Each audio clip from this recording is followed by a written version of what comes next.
Hello everyone. आज है 13 जून और आज की इस क्लास में हम डिस्कस करेंगे 13 जून से बनने वाले करंट अफेयर के सभी इंपॉर्टेंट क्वेश्चंस। प्रीवियस क्लास में हमने देखा था कि सिप्री की रिपोर्ट के अनुसार वर्ष 2026 में भारत का जो परमाणु हथियारों का भंडार था ये बढ़ करके हो गया है 190 और सिप्री की ही एनुअल रिपोर्ट 2026 के अनुसार दुनिया में सबसे अधिक परमाणु हथियारों की संख्या रशिया के पास है।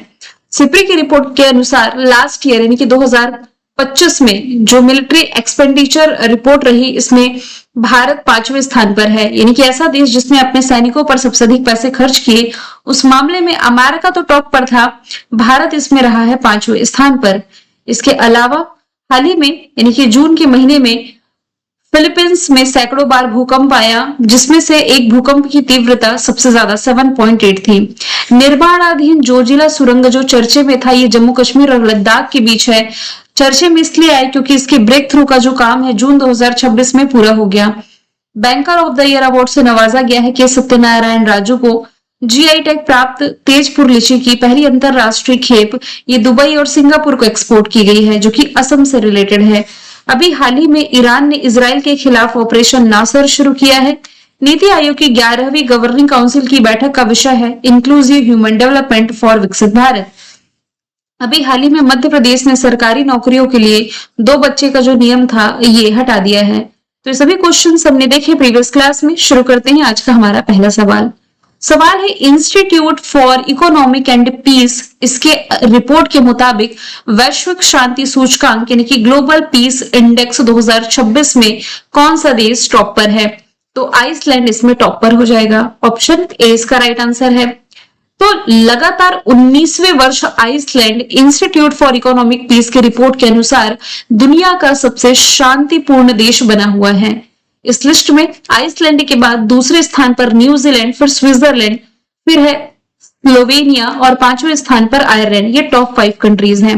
यदि आप ध्यान दें तो इन टॉप 5 में 4 कंट्रीज तो यूरोप की ही है, आइसलैंड, स्विट्जरलैंड, स्लोवेनिया और आयरलैंड। ठीक है, न्यूजीलैंड ये आपका ऑस्ट्रेलिया के पास हो जाएगा। तो वहीं पहली बार रशिया इस लिस्ट में सबसे नीचे पहुंच गया है और इसके बाद सूडान, कांगो लोकतांत्रिक गणराज्य, यूक्रेन और इजराइल सबसे कम शांतिपूर्ण देशों में शामिल हुए हैं। यहाँ पर रिसेंट में कुछ इंडेक्स रिलीज किए गए जैसे कि वर्ल्ड प्रेस फ्रीडम इंडेक्स में भारत 157 प्लेस पर है, टॉप पर नॉर्वे है। और ये रिपोर्ट रिलीज की जाती है रिपोर्टर्स विदाउट बॉर्डर नामक संस्था के द्वारा। दुनिया के सबसे स्वच्छ और सुरक्षित पीने के पानी वाले देशों में पहले स्थान पर स्विट्जरलैंड है। इंटरनेट शटडाउन में भारत का स्थान दूसरा, टॉप पर म्यांमार। खाद्य सुरक्षा सूचकांक में आइसलैंड टॉप पर। आतंकवाद सूचकांक में टॉप पर पाकिस्तान, भारत 13वें स्थान पर। हैप्पीनेस इंडेक्स में टॉप पर फिनलैंड, इंडिया 116। हेले पासपोर्ट इंडेक्स में टॉप पर सिंगापुर, इंडिया 75। देखिए ये फैब तक की रिपोर्ट है, यदि ये फिर से चेंज होगी तो मैं आपको अपडेट कर दूंगी। भ्रष्टाचार धारण सूचकांक में टॉप पर Denmark, India 91। Global fire power index में टॉप पर अमेरिका, इंडिया 4th प्लेस पर। एशिया मैन्युफैक्चरिंग इंडेक्स में टॉप पर चाइना, इंडिया 6ठे स्थान पर। रिस्पॉन्सिबल नेशन इंडेक्स में टॉप पर सिंगापुर, इंडिया 16वें स्थान पर। एशिया पावर इंडेक्स में टॉप पर अमेरिका, भारत 3rd प्लेस पर।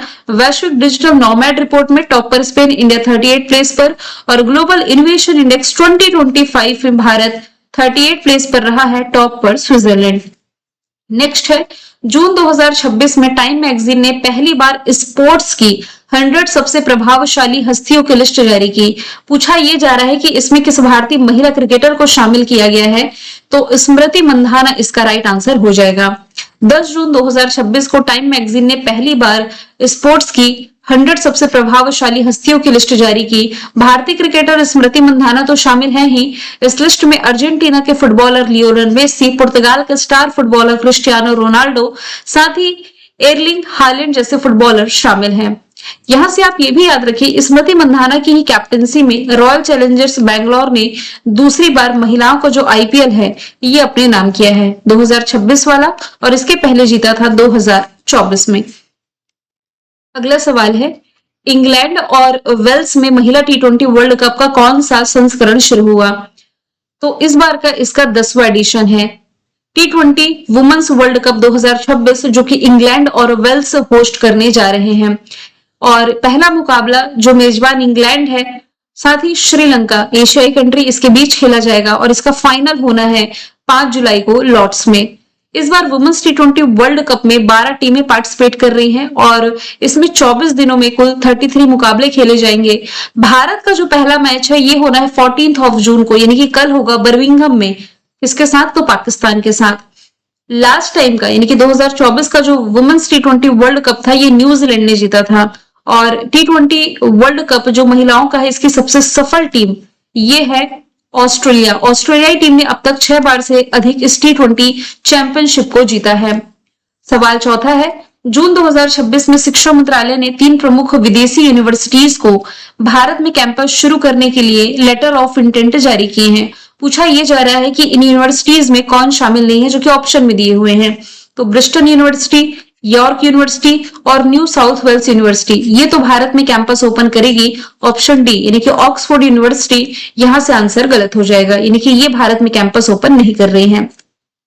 तो शिक्षा मंत्रालय ने 3 प्रमुख विदेशी यूनिवर्सिटीज को भारत में कैंपस खोलने के लिए लेटर ऑफ इंटेंट जारी किया है, जिसमें कि university of Bristol, York, university of York, university of Bristol है, यूनिवर्सिटी ऑफ यॉर्क है और university of New South Wales है। जिसमें कि जो यूनिवर्सिटी ऑफ ब्रिस्टल है और यूनिवर्सिटी ऑफ यॉर्क है ये महाराष्ट्र की कैपिटल मुंबई में अपने कैंपस ओपन करेगी, जबकि university of New South Wales जो है ये बैंगलोर में अपना कैंपस खोलने जा रही है। इन कैंपस में इंटरनेशनल फैकल्टी और ग्लोबल सिलेबस की सुविधा होगी। University business, computer science, cyber security, finance और अन्य सेक्टर में भी सिलेबस शुरू करेगी। अच्छा, अभी हमने रिसेंटली देखा था कि ऑस्ट्रेलिया की जो विक्टोरिया यूनिवर्सिटी है ये गुरुग्राम हरियाणा में अपने कैंपस ओपन करी है, जबकि ऑस्ट्रेलिया की ही जो वोलोंगोंग यूनिवर्सिटी है और डेक्कन यूनिवर्सिटी है ये गिफ्ट सिटी यानी कि Gujarat international finance tech city में अपने कैंपस ओपन करने जा रही है। सवाल 5वां है, भारतीय वायुसेना ने पहली बार भारत में बने Airbus C295 military transport aircraft की पहली सफल टेस्टिंग की है। पूछा जा रहा है कहां से? तो गुजरात इसका राइट आंसर हो जाएगा, ऑप्शन नंबर बी। भारतीय वायुसेना यानी कि इंडियन एयरफोर्स ने पहली बार भारत में बना जो C295 मिलिट्री ट्रांसपोर्ट एयरक्राफ्ट है इसकी वडोदरा स्थित अंतिम असेंबली लाइन से पहली सफल टेस्टिंग करी है। ये ट्विन इंजन यानी कि 2 इंजन वाला टर्बोप्रॉप विमान है जो पुराने एवरो 748 को रिप्लेस करेगा। C295 ये सैनिकों को लाने ले जाने, कार्गो ट्रांसपोर्ट, मेडिकल इवैक्यूएशन और स्पेशल ऑपरेशंस के लिए डिजाइन किया गया है। सितंबर 2021 में यानी कि अब से 5 साल पहले भारत सरकार ने स्पेन की एयरबस डिफेंस एंड स्पेस के साथ 21,935 करोड़ रुपए की डील की थी 56 विमानों के लिए। इसकी पहली खेप भारत को वैसे मिली है, 16 एयरक्राफ्ट मिल चुके यानी कि 56 विमानों के लिए सौदा है और 16 भारत को मिल चुके हैं। मतलब बाकी के जो 40 हैं, 40 एयरक्राफ्ट को वडोदरा में एक प्रोडक्शन फैसिलिटी में टाटा एडवांस सिस्टम लिमिटेड द्वारा असेंबल किया जा रहा है। गुजरात की राजधानी गांधीनगर, मुख्यमंत्री भूपेंद्र पटेल हैं। रिसेंटली यहाँ पर ऑपरेशन डेल्टा हंट की शुरुआत की गई है। गुजरात की जो कल्पसर परियोजना है इस काम में तेजी लाने के लिए भारत ने नीदरलैंड के साथ साझेदारी की है। गुजरात के NH48 का जो सूरत भरूच खंड है यहाँ पर स्थित चोरयासी टोल प्लाजा पर भारत की पहली multi lane free flow barrierless tolling प्रणाली की शुरुआत की गई। माधवपुर मेला पोरबंदर जिले में मनाया गया है। भारत का पहला प्रमुख सेमीकंडक्टर फैब्रिकेशन प्लांट के लिए स्पेशल इकोनॉमिक जोन को गुजरात के धोलेरा में मंजूरी मिली है। यहाँ पर लिखा भी हुआ कि पहली सेमीकंडक्टर फैक्ट्री गुजरात के धोलेरा में बनेगी। दुनिया की पहली वर्ल्ड योगासन चैंपियनशिप ये अहमदाबाद में आयोजित की गई, जिसमें भारत ने पहला स्थान हासिल किया। प्राइम मिनिस्टर नरेंद्र मोदी जी ने गुजरात के दाहोद में देश के पहले 9000 HP इलेक्ट्रिक लोकोमोटिव विनिर्माण संयंत्र का उद्घाटन किया और 100% रेल विद्युतीकरण हासिल करने वाला ये देश का 24वां राज्य केंद्र शासित प्रदेश हो जाएगा। सवाल 6वां है, भारत के शीर्ष 50 CEOs 2026 की लिस्ट में किसे शामिल किया गया है? तो समीर कनोडिया यहां से राइट आंसर हो जाएगा। सुर्खियों में क्यों है? तो जून 2026 को ल्यूमिना डेटामैटिक्स और TNQ टेक के वाइस चेयरमैन और CEO समीर कनोडिया को ग्रेट मैनेजर इंस्टीट्यूट द्वारा भारत के शीर्ष 50 CEOs, MDs और संस्थापकों की लिस्ट में शामिल किया गया। ये लगातार दूसरा वर्ष है जब समीर कनोडिया को नेतृत्व के लिए इस विशिष्ट सम्मान से नवाजा गया और इसे पुरस्कार यानी कि प्रदान करने वाली जो संस्था है ये ग्रेट मैनेजर इंस्टीट्यूट द्वारा प्रदान किया गया। यहाँ से नील मोहन भारती नाम है, ये वर्तमान में यूट्यूब के सीईओ हो जाएंगे। सत्या नडेला भी भारतीय नाम है, माइक्रोसॉफ्ट के ये चेयरमैन हो जाएंगे। सुंदर पिचई ये भी भारतीय हैं, ये गूगल के सीईओ हो जाएंगे। 7वां सवाल है, 11 जून को भारत ने फिलिस्तीन के रिफ्यूजियों के लिए यूनाइटेड नेशन एजेंसी को कितनी राशि की मदद देने की घोषणा करी है? तो आंसर इसका हो जाएगा $2.5 मिलियन। 11 जून को ये भारत के द्वारा घोषणा की गई। भारत ने ये मदद United Nations relief and work agency for planet माफ कीजिएगा Palestine refugees in the near east यानी कि UNRWA को ये देने जा रहा है। और ये जो UNRWA है ये संयुक्त राष्ट्र की ही प्रमुख विशेष एजेंसी है जो Gaza, West Bank, Jordan, Lebanon, Syria में रह रहे लाखों पैलेस्टाइन जो शरणार्थी हैं यानी कि रिफ्यूजीज हैं, इन्हें शिक्षा, स्वास्थ्य, राहत और सामाजिक सेवाएं प्रदान करती है। बेसिकली शरणार्थी या रिफ्यूजीज वो होते हैं जिनका कोई स्थायी ठिकाना होता नहीं है, एक जगह से दूसरे जगह ये विचरण ही करते रहते हैं। इस फंडिंग से फिलिस्तीनी शरणार्थियों को शिक्षा मिलेगी, स्वास्थ्य लाभ मिलेगा, राहत मिलेगी और सामाजिक कल्याण जैसी जरूरतें इनकी पूरी हो सकेंगी। विश्व बाल श्रम निषेध दिवस मनाया कब जाता है? तो ये जून महीने की 12 तारीख को सेलिब्रेट किया जाता है। अंतरराष्ट्रीय श्रम संगठन यानी कि इंटरनेशनल लेबर ऑर्गेनाइजेशन ने वर्ष 2002 से इस दिन को मनाए जाने की शुरुआत करी थी। अब हमारे संविधान में भी इससे रिलेटेड कुछ इंपॉर्टेंट आर्टिकल्स हैं, जैसे कि आर्टिकल नंबर 21 आपके लिए इंपॉर्टेंट है। आर्टिकल 21 ये कहता है कि 6 से 14 साल तक के बच्चों के लिए फ्री में यानी कि निःशुल्क और अनिवार्य शिक्षा का अधिकार इन्हें मिलता है। आर्टिकल 23 कहता है बंधुआ मजदूरी और मानव तस्करी यानी कि ह्यूमन ट्रैफिकिंग पर ये रोक लगाता है। आर्टिकल 24 ये 14 साल से कम उम्र के बच्चों को खतरनाक उद्योगों में नियोजित करने पर रोक लगाता है। तो आर्टिकल 21A, आर्टिकल 23 और 24 आप रिलेट करना। जून महीने में 1 जून है वर्ल्ड मिल्क डे, 2 जून है तेलंगाना स्थापना दिवस, 3 जून वर्ल्ड बाइसिकल डे, 5 जून विश्व पर्यावरण दिवस, 7 जून है विश्व खाद्य सुरक्षा दिवस और 8 जून हो जाएगा विश्व महासागर दिवस। 9वां सवाल है, नासा ने आर्टेमिस 3 चंद्रमा लैंडर मिशन के लिए चालक दल के नामों की घोषणा कर दी है। पूछा यह जा रहा है इन चालक दल में कौन शामिल नहीं है। ऑप्शन आपको 5 दिख रहा है और इमेज 4 लोगों की दिखाई दे रही है। कहने का मतलब है एक ऑप्शन इसमें नहीं है, बाकी 4 लोग हैं जो कि आर्टेमिस 3 चंद्रमा लैंडर मिशन के लिए शामिल हो चुके हैं। पहला नाम इसमें है रैंड्री ब्रेसनिक का, दूसरा नाम है आंद्रे डगलेस का, तीसरा नाम है फ्रैंक रूबियो, चौथा नाम है इसमें लूका परमिटानो और यहां से जो शामिल नहीं है ये क्रिस्टलीना कोच हो जाएंगी। क्रिस्टलीना कोच ये नासा की अंतरिक्ष यात्री है जो कि अभी हाल ही में नासा का जो मून मिशन था आर्टेमिस 2 इसके लिए गई हुई थी। अब देखिए इसका जो क्रू कंपोजिशन है इसमें जो हमने देखा कि रैंडी ब्रेसनिक इन्हें मिशन कमांडर के रूप में नॉमिनेट किया गया है। फिर इटली के जो लूका परमिटानो है ये पायलट के रूप में सेवा देंगे और इसमें जो आंद्रे डगलस हैं अमेरिका से और फ्रैंक रूबियो भी हालांकि अमेरिका से हैं, ये मिशन स्पेशलिस्ट चुने गए हैं। और माफ कीजिएगा फ्रैंक रूबियो जो है ना ये वर्तमान में अंतरिक्ष रिकॉर्ड धारक भी है। इनका करंट अफेयर कुछ दिन पहले ही हमने देखा था। अब आर्टेमिस मिशन के बारे में भी हम देखें तो ये नासा का मिशन है। किस लिए है? तो चंद्रमा पर दीर्घकालीन मानव उपस्थिति यानी कि लॉन्ग टर्म पर ह्यूमन प्रेजेंस स्थापित करने के लिए ये एक अंतरराष्ट्रीय प्रयास रहा है। आर्टेमिस 1 ये 2022 में लॉन्च किया गया था। चंद्रमा के चारों ओर एक चालक दल रहित उड़ान के रूप में सफलतापूर्वक ये पूरा भी हुआ। फिर आर्टेमिस 2 के बारे में यदि बात करें तो कार्यक्रम का पहला चालक दल वाला मिशन फ्लाई बाय जिसे आप कह सकते हैं, जिसमें एक कनाडाई अंतरिक्ष यात्री भी शामिल हुआ था और यह भी चर्चे में था जिसके बारे में हमने देखा था। अब यहां से नासा के बारे में डिस्कस कर लेते हैं। अमेरिकी space agency formation year 1958 Washington DC में हेडक्वार्टर है। करंट का फैक्ट अभी हमने रिसेंटली देखा है माविन मिशन के बारे में, ये मार्स से रिलेटेड है जिसे नासा ने 6 महीने तक अंतरिक्ष यान से संपर्क टूटने के बाद समाप्त कर दिया है। आर्टेमिस 2 ये नासा का 50 साल बाद भेजा गया मून मिशन है। अंतरिक्ष में क्लाउड 9 नाम का एक जो भूतिया आकाशगंगा यानी कि गैलेक्सी नासा ने ही खोजा था। इसके 15 नंबर के एडमिनिस्ट्रेटर जेरेड इसाकमैन बने हैं। अभी हमने क्रिस्टलीना कोच का डिस्कशन किया ना, जो चांद की कक्षा यानी कि मून ऑर्बिट में जाने वाली पहली महिला बनी थी। नासा ने आईबीएम के साथ मिलकर के सूर्या एआई मॉडल लॉन्च किया है जो अंतरिक्ष मौसम की सटीक भविष्यवाणी करता है। नासा ने सौर तूफानों से पृथ्वी के चुंबकीय क्षेत्र को बचाने के लिए ट्रेजर्स मिशन लॉन्च किया था। पंच मिशन भी नासा का है, जो कि सूर्य के जो बाहरी कोरोना और सोलर विंड है इसका अध्ययन करेगा। नासा ने चंद्रमा पर पानी का पता लगाने के लिए लूनर टेलब्रेजर उपग्रह लॉन्च किया था। ये बीपीएससी का क्वेश्चन है, प्रीलिम्स का। और नासा ने डार्क मैटर और डार्क एनर्जी के रहस्यों की जांच के लिए रोमन स्पेस टेलीस्कोप डेवलप किया।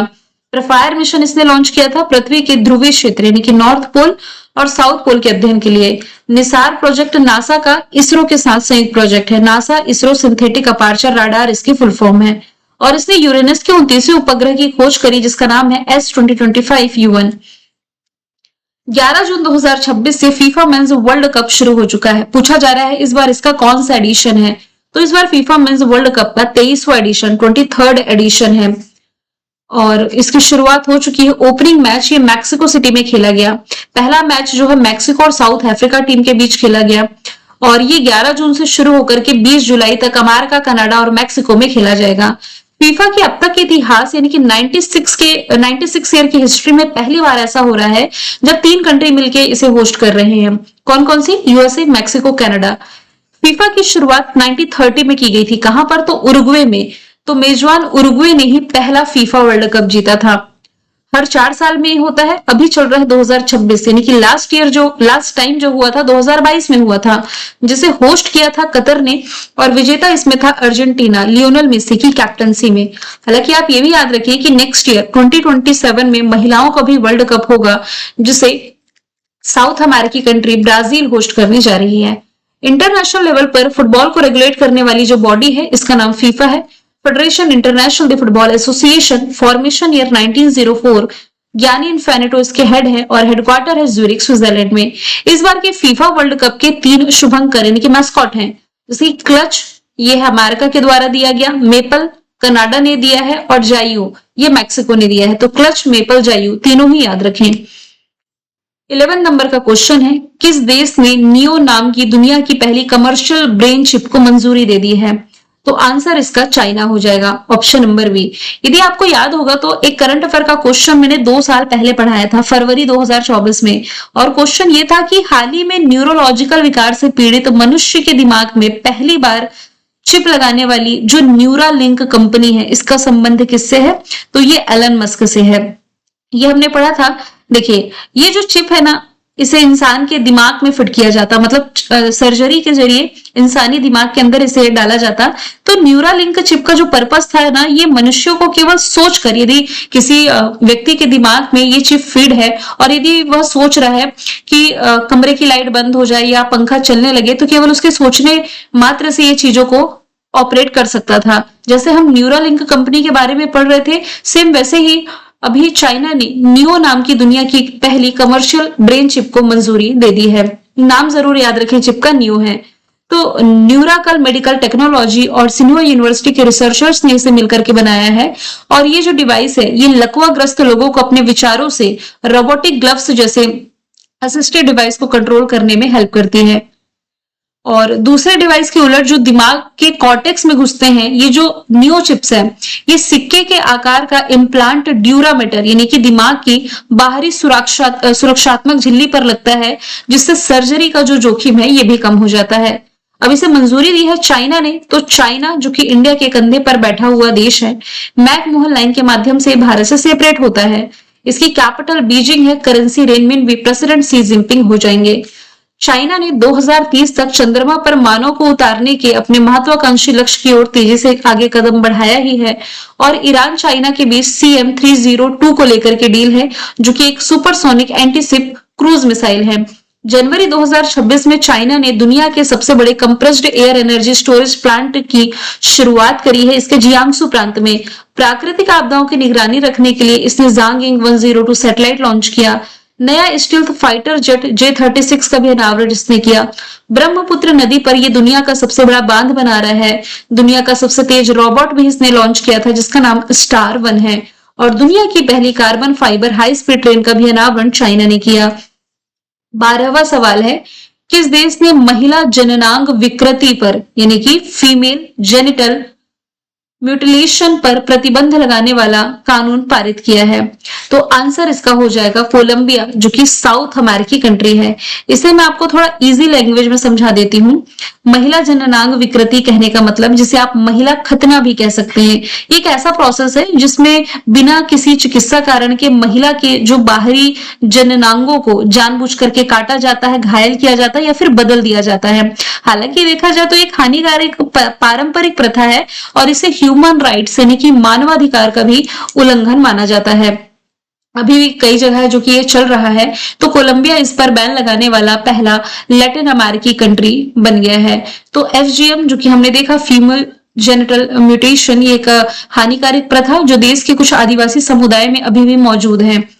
ये कानून राष्ट्रपति गुस्तावो पेट्रो की सरकार के तहत मंजूर किया गया है और इस कानून का पर्पस है महिलाओं, लड़कियों के अधिकारों, सेहत और सम्मान की रक्षा करना और इस प्रथा को पूरी तरीके से समाप्त करना। अब यहाँ से कोलंबिया के बारे में हम देख लेते हैं। साउथ अमेरिका के मैप में कुछ यहाँ पर कोलंबिया है, जो कि एक तरफ कैरिबिया, इसी दूसरे साइड पैसिफिक ओशन से बॉर्डर शेयर कर रही है। कैपिटल बोगोटा है, करेंसी है पेसो, प्रेसिडेंट का नाम गुस्तावो पेट्रो है। यहाँ स्पेनिश लैंग्वेज बोली जाती है और ये इक्वेटर, माफ कीजिएगा, इक्वाडोर, वेनेजुएला और इसके अलावा पेरू, पनामा, इधर पर पनामा और यहाँ ब्राजील, इससे बॉर्डर शेयर करती है।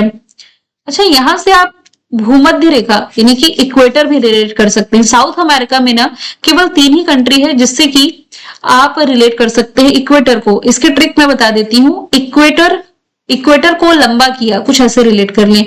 तो इक्वेटर यानी कि इक्वाडोर को लंबा किया यानी कि कोलंबिया, और यहाँ पर साउथ अमेरिका का सबसे बड़ा देश ब्राजील। ये 3 ऐसी कंट्री है जहां से आपकी भूमध्य रेखा, जिसे आप इक्वेटर कह सकते हैं, ये गुजरती है। अभी रिसेंटली मई के महीने में करंट अफेयर में मैंने पढ़ाया था कि कोलंबिया है जो दरियाई घोड़ों को, जिसे कोकीन हिप्पो का नाम भी हम जानते हैं, इसे जैव विविधता के लिए खतरा बता करके इसमें 80 को मारने का फैसला किया था। यहाँ पर अनंत अंबानी आगे आए थे और उन्होंने ये कहा था कि आप इन कोकीन हिप्पो को मारे मत, आप हमें दे दें, इसे हम मंतारा में रखेंगे। कल मैंने आपसे पूछा था कि रिसेंटली हुआ जो सेपा अग्रीमेंट है भारत और किस देश के बीच लागू हुआ, तो आंसर इसका ओमान था। आज का सवाल है, आयुष्मान प्रधानमंत्री जन आरोग्य योजना ये लागू करने वाला देश का 36वां राज्य केंद्र शासित प्रदेश कौन बना? तो आंसर इसका जो भी है कमेंट बॉक्स में बताएं। फिर हम मिलेंगे नेक्स्ट क्लास में। Thank you so much.